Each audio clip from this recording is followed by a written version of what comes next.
Bonjour à toutes et à tous et bienvenue au sein d'OFI AM pour cette nouvelle vidéo hebdomadaire estivale. Alors estivale mais non dénuée d'actualité, hein. Ça a été une semaine très riche. Alors on va parler de la BCE évidemment, on va parler des élections en Italie, enfin en tout cas de la démission du gouvernement de Mario Draghi. On va parler de la Fed qui va se réunir, qui se réunit aujourd'hui et qui annoncera sa décision demain. Des indices d'activité, notamment en Allemagne, et puis des résultats publiés par les marchés actions. Donc, en dépit d'un mois de juillet, qui normalement devrait être calme, une actualité plutôt riche. Alors, on va commencer par la BCE.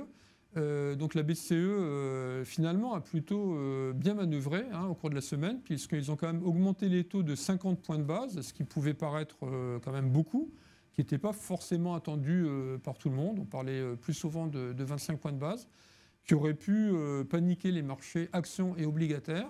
Mais finalement, ça n'a pas été le cas, puisque les taux se sont détendus. Et parallèlement à cette augmentation de 50 points de base, ils ont annoncé donc, le fameux outil anti-fragmentation en fait, qui a été créé pour notamment protéger la dette italienne, puisque vous savez que le spread entre le BTP et le Bund s'est considérablement accru ces derniers mois et ces dernières semaines, en raison de la tension sur les taux d'une manière générale et de la particularité italienne.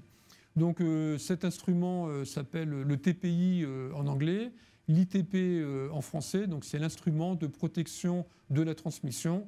En gros, ça veut dire qu'on va défendre la dette italienne, mais moyennant quand même des obligations en matière budgétaire. Donc ça ne va pas être forcément simple, puisque c'est un peu donnant-donnant, comme ça avait été fait notamment quand pas mal de devises s'étaient faites attaquer, que ce soit d'ailleurs... enfin, des pays, des dettes s'étaient faites attaquer, c'était le cas de la Grèce et déjà l'Italie et l'Espagne il y a quelques années. Alors, en fait, ce qu'on pourrait dire, c'est, comme on dit, trop d'impôts tue l'impôt. Ben là, c'est trop de taux tue les taux. Puisque finalement, en augmentant les taux d'intérêt, la Fed montre, enfin la Fed et la BCE, les banques centrales montrent qu'elles sont là pour combattre l'inflation. Elles sont tellement là pour combattre l'inflation que les marchés considèrent que ça va engendrer une récession. Alors, au moins technique, une récession, c'est 2 trimestres consécutifs de croissance négative. Et le débat, c'est est-ce que ce n'est qu'une pause de 2 trimestres ou est-ce que c'est plus profond?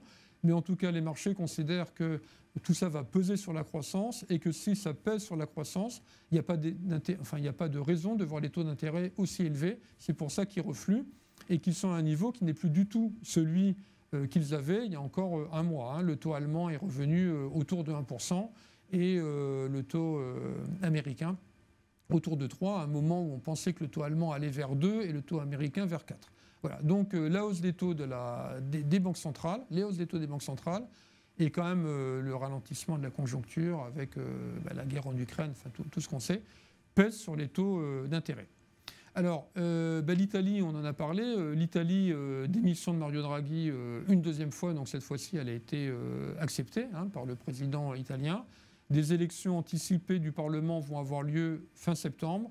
Et a priori, selon les sondages, c'est une coalition plutôt d'extrême droite qui va arriver au pouvoir. D'extrême droite et de droite un peu plus classique, la droite de Silvio Berlusconi.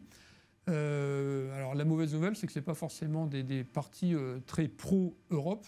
Et que comme face donc, à l'instrument TPI, enfin ITP en français, on va demander des efforts à l'Italie, on sera face à un gouvernement qui n'est pas europhile. Donc c'est pour ça qu'ailleurs que le spread ne s'est pas détendu et qu'on a toujours un taux italien relativement, qui a à peine rendu quelques BP. On était à 3,50, on est à 3,30, mais ça reste très élevé, surtout par rapport à un Bund qui s'est replié. Demain, donc la Réserve fédérale américaine va annoncer cette décision. On s'attend à un relèvement de 75 points de base. Parce que il y a toujours des chiffres d'inflation très élevés aux États-Unis. Et il est important pour la Réserve fédérale d'ancrer les anticipations d'inflation, donc de montrer qu'elle veille au grain. Et alors, ce qui est intéressant à voir, c'est qu'en fait, les anticipations des membres de la Fed, c'est les fameux dot plots, laissent envisager des hausses des taux qui vont se poursuivre et qui avoisineraient les 3,5% à la fin de l'année et 3,8% à la fin de l'année 2023, mais les marchés n'y croient pas. Et les Fed Funds, qui sont vraiment des taux de marché futurs, anticipent que la Fed s'arrêtera sans doute en dessous de 3, autour de 2,8. Et les marchés considèrent que la Fed s'apercevra que la croissance est en péril et inversera sa politique monétaire, sera beaucoup moins au quiche. Voilà. Donc il y a une dichotomie entre l'anticipation des marchés et l'anticipation des membres de la Fed eux-mêmes. Publication des résultats, ça va être une semaine très chargée puisque les 3/4, par exemple, des valeurs du CAC 40 vont publier dans les 10 jours à venir. Pour l'instant, il faut avouer que les résultats ne sont pas mauvais.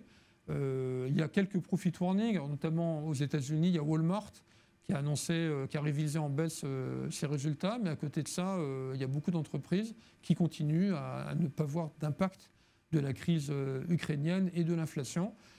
Et c'est pour ça d'ailleurs que les marchés actions se tiennent plutôt bien, puisqu'ils ont baissé, les résultats ne sont pas revus à la baisse, et vous avez les taux d'intérêt qui se sont calmés, donc très normalement, les marchés actions ont remonté. Et finalement, quand on regarde bien le CAC 40, qui n'est peut-être pas forcément l'indice le plus représentatif dans le monde, mais le CAC 40 ne baisse pas tant que ça, c'est un peu plus de 10% en tenant compte des coupons.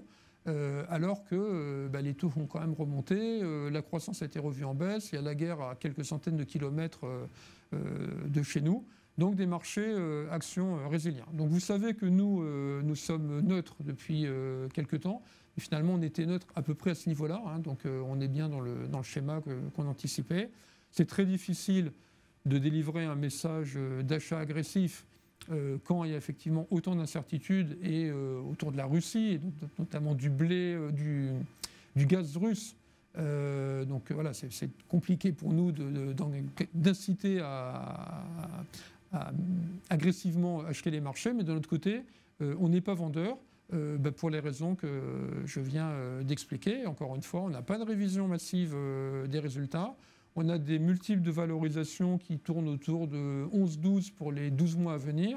Donc ça veut dire que même si on devait réviser en baisse de 20% les profits, on aurait des PER à 13 au lieu de 11, mais 13 par rapport à des taux d'intérêt qui sont 1% en Allemagne et autour de 3 aux États-Unis. Ce n'est pas du tout rédhibitoire. Voilà, c'est pour ça qu'on dit à nos clients de rester dans une certaine neutralité et puis d'essayer d'être tactique donc par rapport au niveau actuel, tactiquement d'alléger quand on est 10% au-dessus et de renforcer quand on est 10% en dessous. Donc c'est notre message pour l'instant. Mais enfin, nul doute que l'été sera certainement surprenant comme chaque année et on aura l'occasion d'en reparler. Voilà, je vous donne rendez-vous à la semaine prochaine et vous souhaite à toutes et à tous une excellente journée.